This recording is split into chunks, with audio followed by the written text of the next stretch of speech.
When Jeff Comes Home, Chapter 20. Vin came pounding after me before I had even reached the end of the humanities building. What's the point? I muttered, but slowed down. Some of the classroom doors were open, and the last thing I wanted was to explain to some teacher who I was and where I was going. Vin caught up to me, and we walked along together in silence. When we were past the building, out in the open courtyard, I stopped, turning to face him. Look, I said, choosing my words carefully. Whatever you think you're doing now, you don't need to. I forgive you, if that's what you want. I even understand. I'm embarrassed to be me, so why shouldn't you be embarrassed to be around me? Vin looked down. Maybe you weren't trying to show off in the gym. Maybe you really were being a nice guy. But what is that worth? Right before that, you and Andy and those guys were laughing at me. They must have been saying the same kinds of things Hooten was. I never laughed at you. You have to believe that. I just stood there while Vin hesitated. I just stood there. I watched him for a moment, then sighed. The bell rang, and the surrounding classrooms began to empty out. Just forget it, okay? See you around. But Vin kept pace with me as I retraced the route Charlie and I had taken that morning. When we reached the student parking lot, he stepped in front of me, blocking my path. I looked at him in disbelief, wondering how far he was prepared to take this. Don't leave now. It'll look terrible. Come on. Let me walk you to your next class. I laughed sharply. You and Charlie. I must really be pathetic. Vin squinted at me, frowning. What does that mean? You want to lead me around campus? Like your goddamn puppy? He didn't flinch. You'll need help at first. Once people know you're with me and they know I'm okay with it, they'll treat you right. You saw what happened in the gym. Big man, I said softly. I am if I want to be, he said, not sounding offended. An hour ago, you didn't want anything to do with me. What's different now? Jeff, come on, he said quietly. I made a mistake, all right? Let me make it up to you, please. I searched Vin's face, really looking at him for the first time since I had come home. Suddenly, I saw the boy I had known so well, so long ago. We had been inseparable once, from 5th grade through 8th. Barely a day had gone by without our seeing each other. But what did a childhood friendship mean now? What could it mean after everything, after Ray? Ray had stolen that from me too, I realized, the ability to have a friend. Sorry, Vin, I muttered, my voice thick. Come on, he said quietly, but insistently. Let's take a ride. Not sure why I was doing it, I climbed into Vin's truck. It was only then I realized how tired I was. It seemed as if I had been standing forever. My legs shook in delayed reaction. I clasped my thighs to control the effect, but Vin didn't appear to notice. We headed out of Wayne onto a series of backcountry roads. I began to recognize the landscape, small, hilly farms and ranches.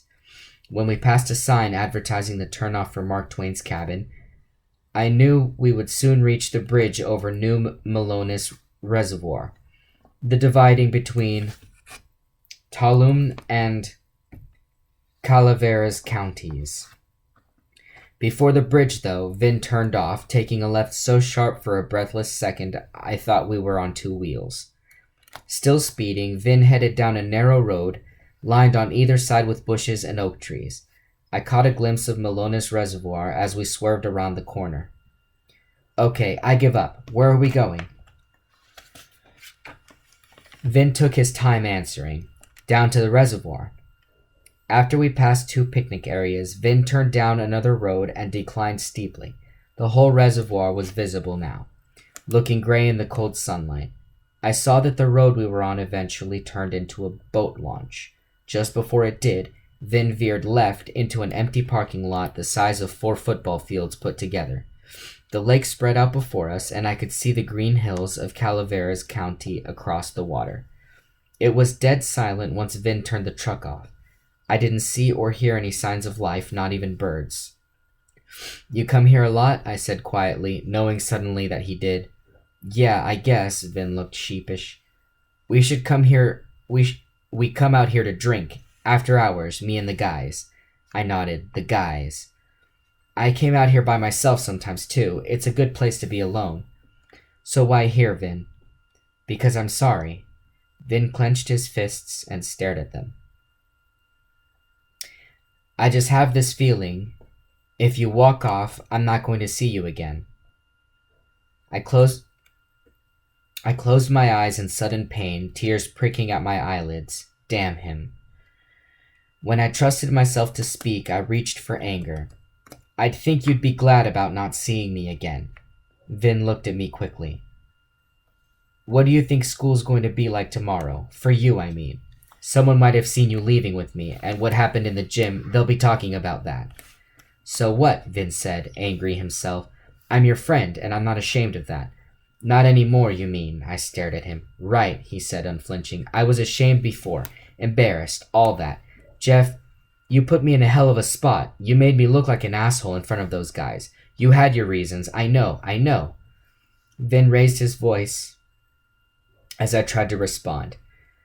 But if you had told me the truth from day one, I could have found a way to tell them and make it right before they even saw you again.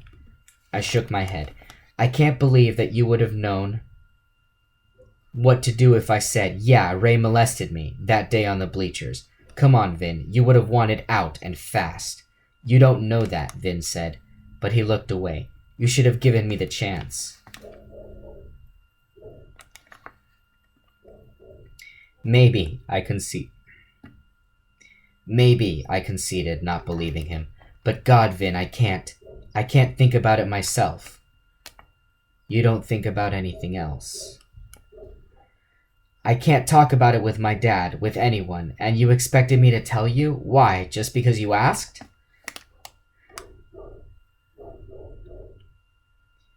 We were friends, Vin mumbled, looking at his hands. Right, we were friends 3 years ago. Vin did not respond.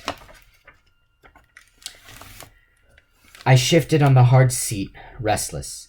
I knew I wasn't ready for all this, but my dad, all this stuff, school, friends, you, Vin flinched. This is his idea, and I'm not goddamn ready. You're right, I should have warned you off. That night you called, Christmas. I should have told you then to stay away from me. That's what I wanted to do, but I didn't know how to say it. I was afraid, I guess. Vin glanced over me, tossing his hair out of his eyes. You were afraid of me? Were? Yeah. He didn't respond, and I was freshly embarrassed. This is stupid, Vin. Let's go back now. Why were you afraid of me? I sighed, shaking my head. I mean, you were afraid to tell me, right? About you and that guy. Okay, I can see that. As much as I wanted out of the conversation, I had to respond to that. You don't know what you're talking about, I said softly.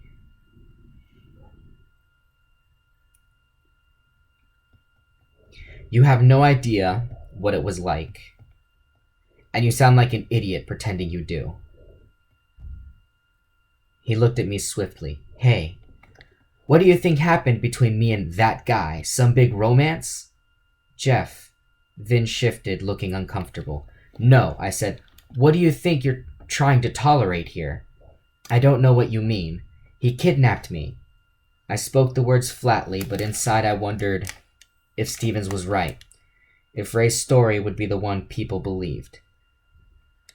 I don't think you did anything wrong, Jeff. Vin watched me solemnly until I met his eyes, absurdly grateful, trying not to show it. Let me try to explain, okay? You've got the keys, I said coldly. He nodded once. Andy, Ryan, all of them. Those guys are not my friends. I stand around with them before school and during lunch. We cut each other down, rank each other out, and tell dumb jokes together. That's not friendship. It's killing time. Yeah, I said, letting my anger show in my voice. Then why? Vin sighed. Why did I cut you off? Why did I listen to them? I don't know. I was pissed at you for lying, but it wasn't just that.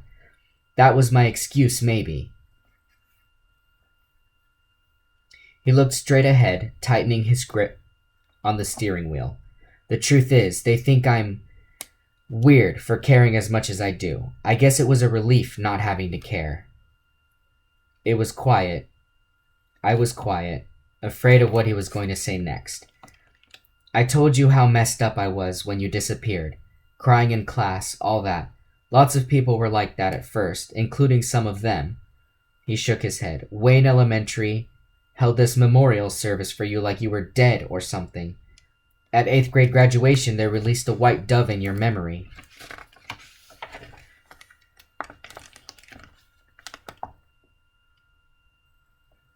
Stop, I said, sickened. You're making this up. No, I wish I was, but see, all that faded. People went on to the next thing. Summer came, and then we started high school. And I was the only one still talking about you. I kind of knew the guys were starting to roll their eyes, but one day Andy came right out and told me to shut up, that I sounded pathetic. We sat silently for a moment. Then Vin turned to me. Actually, he said I sounded like I was a queer for you. Oh, I said after a while. All I had to do was tell Andy where to shove it. He would have backed down. I know that now. I didn't say anything, though. I let him scare me. Vin hesitated, then spoke in a rush. I guess I was afraid he could be right. I knew I felt more for you than for anyone in my life, and that scared me. It's okay, I mumbled, wanting him to stop.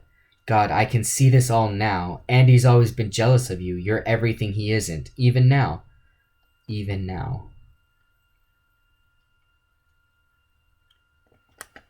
You were my best friend. I should have stood up for you. Whether you were there or not. I want us to be friends again, and I don't care what anyone thinks about it. I shrugged, wanting to detach from him, to end this. Jeff, I'm telling you, we can go back to school right now and turn this thing around. So you're volunteering for the job, I said coldly. You want to be my big brother, my protector, my friend, is that right? Do I have it? Yeah, that's right, Vin said, his eyes challenging me. You want to be there for the trial, when Ray trots out all the dirty details. Yeah, Vin nodded. Whatever, I want to be here for it. You don't know what you're talking about. If you did... Jeff, I don't care, okay? Do you get it? Do you get it? I don't believe you, I said flatly, and it doesn't matter anyway. I'm not coming back to school, so... I caught my breath. Just forget it, okay? I'm not going to forget it. Vin spoke quietly. I'm not giving up on you. My eyes filled with tears. I brushed them back angrily, horrified at myself. His face stricken, Vin reached over and tapped my shoulder. Hey, Jeff. I drew back from him violently, snarling, Don't fucking touch me. Vin pulled his hand away as if I'd burned it. I'm sorry, he said. I didn't mean to. For the first time, he seemed vulnerable. What, are you a queer? I taunted him. Is that what this is all about? Because if it is... I stopped suddenly, ashamed. Who's the queer? Vin regarded me for a long moment, his face reddening. This is about me trying to be your friend, he said finally. When you're ready for that, you let me know. The ride back to town seemed twice as long as the ride out, and neither of us had anything to say. At my house, I jumped out of the truck, holding the door open so Vin wouldn't roar off like I knew he wanted to. Thanks, I said. He stared straight ahead, expressionless. You know, for what happened in the gym. I'm sorry. No problem. See you around, okay? I drew back into myself.